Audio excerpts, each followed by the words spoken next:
आम आदमी जो है वो अल्लाह पे यकीन कामिल रखे और फिर असबाब को भी इख्तियार करे। तो अब किस तरीके से वो बैलेंस करे कि असबाब से निगाह हटे और फिर अल्लाह तबारक व तआला का यकीन भी उसका कामिल रहे। असल में इसका मतलब ये है, क्योंकि बंदा जो है, बेशक आपने सही कहा कि बंदा कमज़ोर है, असबाब को जब इख्तियार करता है तो नतीजा जब ज़ाहिर होता है तो वो ये समझता है कि असबाब की वजह से हुआ है, और अल्लाह पर जो कामिल यकीन है उस यकीन से निगाह हटती है।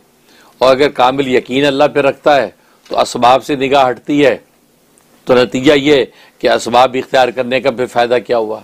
तो असल बात तो यह है कि असबाब को इख्तियार जो करने का हुक्म दिया, ये बंदे की बशरी कमज़ोरी की वजह से हुक्म दिया गया है, क्योंकि बंदा बशर जो है कमज़ोर है, अगर असबाब को इख्तियार ना करे तो ये ज़्यादा तशवीश के अंदर मुब्तला हो जाता है, ज़्यादा जो है बेचैनी के अंदर मुब्तला हो जाता है कि होगा कैसे।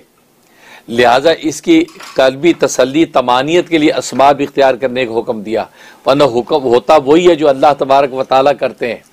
अल्लाह तबारक व तआला ने हमें हुक्म दे दिया इनक़ियाद के दर्जे में, बस हमें असबाब इख्तियार करना है बस, बाकी असबाब से होता कुछ नहीं, होता अल्लाह तबारक व तआला के अमर से ही। अब इसकी मिसाल यूँ समझें, एक छोटा बच्चा है, छोटा बच्चा रोता है, अब रोने की वजह से जो है वो माँ उसको देखती है, उसकी मुतवज्जी होती है, सीने से लगाती है, उसको दूध पिलाती है। अब वो दूध पीता है, उसकी भूख मिट जाती है। अब देखो ये जो बच्चा रो रहा था तो रोने से उसका पेट नहीं भरा, पेट भरा दूध पिलाने से, लेकिन दूध पिलाना कब हुआ, जब वो रोया, तो रोना सबब बन गया दूध पिलाने का। अगर वो ना रोता तो माँ ये सोचती कि चलो बच्चा पेट भरा हुआ आराम से पड़ा है, मैं 2-4 और काम कर लूँ, वो उधर मुतवज्जी ना होती। लेकिन जब वो रोया है तो माँ मुतवज्जी हुई, अब उसको दूध पिलाया। तो भूख रोने से नहीं मिटी, भूख जो मिटी है उसके दूध, माँ के दूध पिलाने से। बिल्कुल इसी तरीके से असबाब का दर्जा यूँ समझे जैसे बच्चे का रोना है कि बंदा इस सबब इख्तियार करता है। अब जो कस्बे मुआश के लिए दुकान खोलता है, ज़राअत के लिए खेती बाड़ी करता है, मुलाजमत के लिए वक़्त पे पहुँचता है, असबाब इख्तियार करता है। अब असबाब इख्तियार करके अब रिज़्क़ उसको अता करना, यह अल्लाह तबारक व तआला का अपना काम है।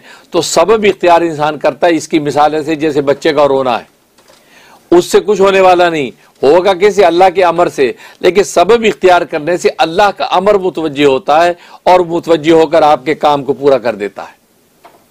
बस ये है।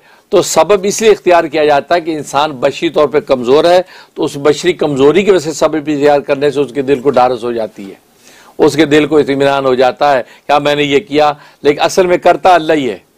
ये तो खुद कुरान करीम में अल्लाह तबारक व तआला नबी करीम सल्लल्लाहु अलैहि वसल्लम से इरशाद फरमा रहे वमा रमईता इज़ रमईता वलाकिन्नल्लाह रमा, कि जब तूने जो वो कंकरियाँ फेंकी थी, तूने नहीं फेंकी थी बल्कि अल्लाह ने फेंकी।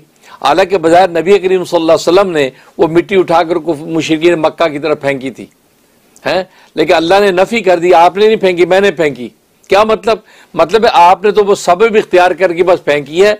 अब उनका सबकी आंखों में मिट्टी का पड़ जाना, ये या आंखों में पहुंचा देना, ये आपका काम नहीं था। आपसे तो बस इतना ही हुआ कि उठा के आपने फेंक दी, लेकिन सबकी आंखों के अंदर मिट्टी पहुंचा के उनको अंधा कर देना और आपको उनके सामने से गुजर जाना और उनको पता ना लगना, ये सारे मेरे काम है।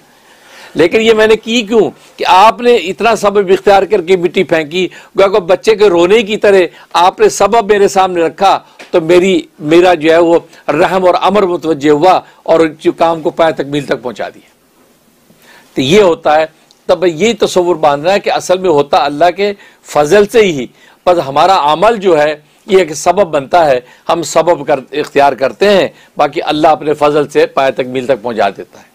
तो एक आदमी जो है, आम आदमी भी जब सबब इख्तियार करे तो किसी दर्जे में अगर सबब की तरफ मुतवज्जे होता भी है, इस दर्जे में कि यार सबब ये बना है, तो कोई उसमें उसके ईमान में कोई मुज़ाक़ा नहीं है, उसके तवक्कल के ख़िलाफ़ नहीं है। लेकिन ये ईमान ज़रूर रखे कि जो फजल हुआ है ये अल्लाह की रहमत से ये अमर मुकम्मल हुआ है, वरना नफ्स से मेरे असबाब के अंदर कोई ताकत नहीं है। भाई ये यकीन रखे तो काफ़ी है।